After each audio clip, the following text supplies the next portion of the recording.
this is the issue that I have with the Fantastic Four movie. Okay, the first 5-10 minutes or whatever is fine. You're thinking this movie's going to be great. You're wondering why the critics are bashing this movie to pieces and everything. Because the chemistry between Ben and Reed's is perfectly well done. But then you get into the 15-20 minute marker. Then you find out why they're bashing it to pieces. It's because there's no character development. There's nothing going on that indicates that why I should even feel any emotional attachment to any of the characters that are going on. Even with the part where Sue's and Johnny's father goes like this. He says this, Master Johnny can build anything. Really? This is a kid that just winded up blowing up his own entire engine in a drag race. This is like the last kid that I would want anyone on my team to build anything. Then you have to look at the awkwardness between Sue and Johnny and everything. And I know what people are going to say. Well, the reason why it's so awkward is because of the fact that they haven't seen each other for a while. I'm sorry, I do not buy that at all. Because guess what? If I haven't seen my brother or my sister in a while, I'm going to ask them how they're doing, how their day was, and everything else, how they've been doing since I haven't seen them in a while. And then guess what? There's no tension. There's no awkwardness between us. Because guess what? We caught up on each other. We love each other still, and that's it.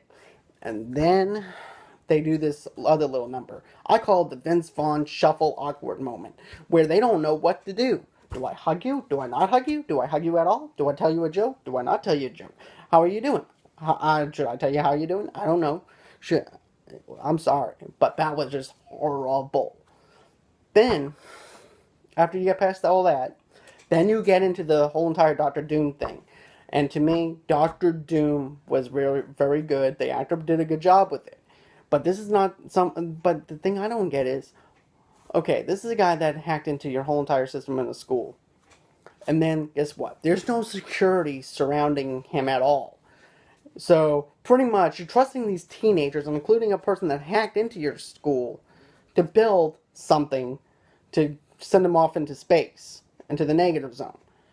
Okay, I don't buy that at all. If I was working on a top secret project, I would have security all over the place because I have a person that hacked into the school. I'm sorry, I did not trust that at all. I wouldn't trust that at all. I don't know why why the writers decided not to put security guards in this whole entire thing to make it a little bit more realistic for us as fans to be able to understand why to have this whole entire scenario.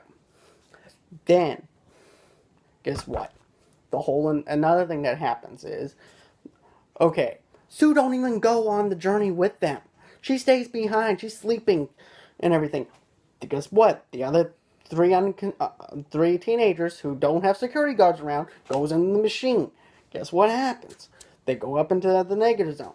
All of a sudden, the planet starts doing a lot of stuff in the planet realm and everything else. Starts having a big old huge storm. Guess what? They have to race back up to the mountain on top of the planet. They get into the machine. The machine is malfunctioning. Sue winds up waking up.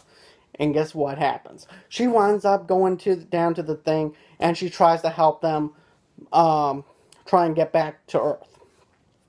So anyways, she doesn't even go on the journey at all. It would be more realistic if Doctor Doom stayed around, and then he winds up getting the superpowers that way. But no, instead, the machine winds up malfunctioning. Then all of a sudden, the stuff that came with the planet and everything winds up coming into our world, and winds up putting her against the wall, and that's how she winds up getting the superpowers.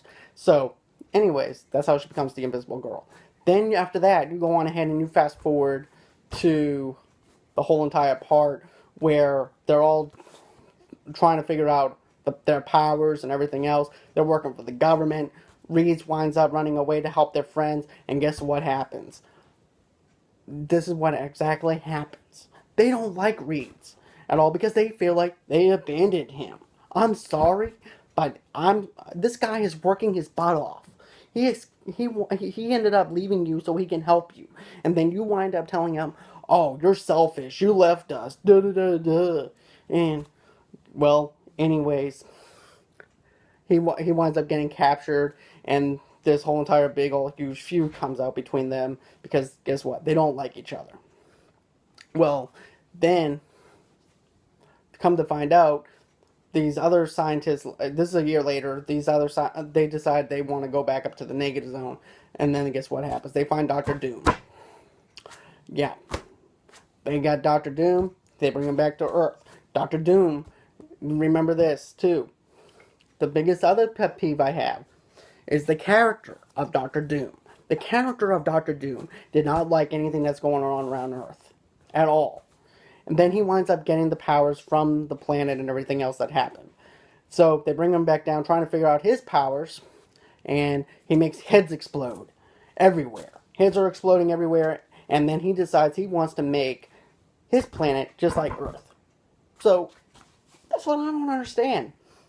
If you're against what the Earth has and it's polluted, why would you want to bring that to that planet, considering the fact that you don't like anything from this planet? That's another stupid idea that they had for this movie. And then finally, they get into this whole entire other thing too, is the whole entire climax of the movie. There is no climax. They all decide, hey, we need to work together to bring this guy down. And guess what? No exploding heads. All that is gone from that little 5-minute segment from whenever they want to say, oh, look how badass Doom is. No, that was the weakest point of that whole entire thing. And I felt total let down from this whole entire movie. Because I wanted so badly for this movie to be good. Instead, it winds up being terrible. It's horrible. I wouldn't even spend $5 on this thing in a Walmart bin. That's how horrible it is. I would wait until Netflix has it, or I would even wait until DirecTV has it, because this movie is just horrible. I'm sorry, I just feel so passionate about this movie. I feel like this movie should have been a whole lot better than what it was. And the whole issue is, Fox is stupid, they don't know what they're doing, and they rather give us sucky movies instead of something that's actually good. So they took away 3 set pieces from Josh Trank that could have amplified the movie. But instead, we lose the amplification, and guess what? The movie sucked. And guess what? I'm done with this video.